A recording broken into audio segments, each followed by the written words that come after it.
እሺ ወአለይኩም ሰላም ወራህመቱላህ። አንድ ጥያቄ ነበረችኝ። ጥያቄን ልቀጥል? እሺ አንዲትን ሴት አግብተሃት ወደ አረብ ከሀገር ውጭ ወደ ሳውዲ መሸኘት እንዴት ይታያል? እኔ ከሆንኩ አግብተሃት መሸኘት ያልከኝ እኔ አላደርግም። እኔ ወጥቼ እሰራለሁ። ስደት ውጭ አልሰራም። ከሸሪያ አንግል እንዴት ይታያል ጉዳዩ? እኔም በሸሪያ አንግል ነው እየተናገርኩኝ ያለሁት። ሰው እንዴት ነው ሚስት አግብቶ ሳኡዲ ልካታል? ዘመናዊ ባርነት ማለት ነው። ድሮ ላይ ምን ያደርጉ ነበር?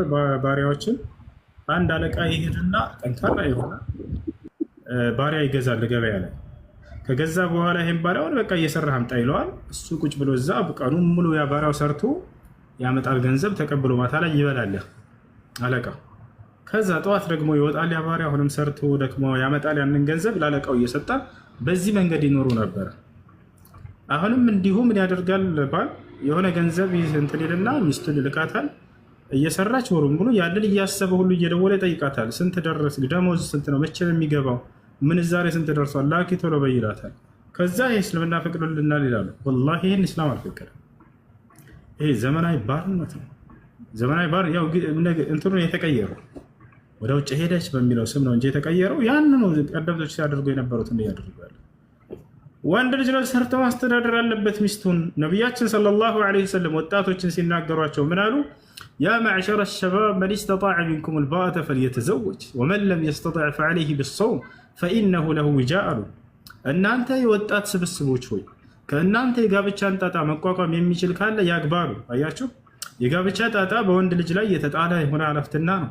ሴት ልጅ አይደለችም ሰርታ የምታስተዳድረው። ገብቷችኋል? ወንድ ልጅ ቁጭ ላሉ ውስጥ እሷ ወጥታ ትሰራለች ምናምን። እሷ የውጭ ጉዳይ ሚኒስቴር ሆናለች፣ እሱ የውስጥ ጉዳይ ሚኒስቴር ሆኗል። ቁጭ ብሎ መቼ ነው ደሞዝሽ የሚመጣው እያለ እግሩን በእግሩ ላይ ሰቅሎ ከዚያ ያስልቃታል፣ ይበላል። ኒዛሙ ተቀየረ፣ ህይወት ተበላሸ፣ ስርዓቱ ተቀየረ። እሱ ነበር የውጭ ጉዳይ ሚኒስቴር መሆን ያለበት። እርሱ ሰርቶ ያመጣል። ሚስት ቤት ውስጥ ፏ ብትን ብላ በቃ ልጆቿን በዲን በአክላቅ ላይ ታሳድጋለች። ምን ትላለች ምናምን። አሁን እሱ ነው በቃ ቤት ውስጥ ቁጭ ብሎ እሱ ደሞዝ ይቆጥራል፣ እሷ ሰርታ ታመጣለች ምናምን ይኖራሉ። ወላሂ ህይወት አያምርም እንደዚህ። ሴት ልጅ በዛች በምታሳሳ ሰውነቷ ደክማ ለፍታ ብሎ ምናምን እንትን ይላል። ይሄ ተገቢ አይደለም። ይሄ ተገቢ አይደለም። አደምን ዓለይሂ ሰላም አላህ ሱብሓነሁ ወተዓላ አንተ ከገነት ከወጣህ የመስራት ኃላፊነት በአንተ ላይ ነው ብሎ ይህንን ህግ አውጥቶለታል። ፈቁልና ያ አደሙ ኢነ ሃዛ ዐዱውን ለከ ወሊዘውጅክ ፈላ ዩኽሪጀነኩማ ሚነል ጀነቲ ፈተሽቃ። አደም ሆይ አለው አላህ ኢነ ሃዛ ዐዱውን ለከ ወሊዘውጅክ፣ ይህ ሰይጣን ለአንተም ለሚስትህም ጠላታችሁ ነው። ፈላ ዩኽሪጀነኩማ ሚነል ጀነቲ ፈተሽቃ፣ ከጀነት እንድትወጡ እንዳያደርጋችሁ የኔን ትእዛዝ እንድትጥሱ አድርጎ ከወጣችሁ አንተ ትለፋለህና አለው። ለፍቶ የማስተዳደርን ኃላፊነት በባል ላይ ነው ያደረገው። ከሰው ልጆች መጀመሪያ ታሪክ አላህ ሱብሓነሁ ወተዓላ እሷ ላይ ሐዋ ላይ አይደለም።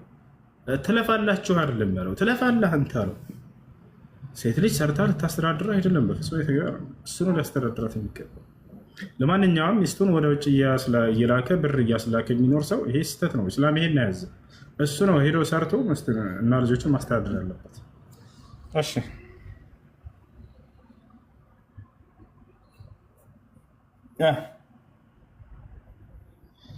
ጥያቄ ያላችሁ ሌሎች?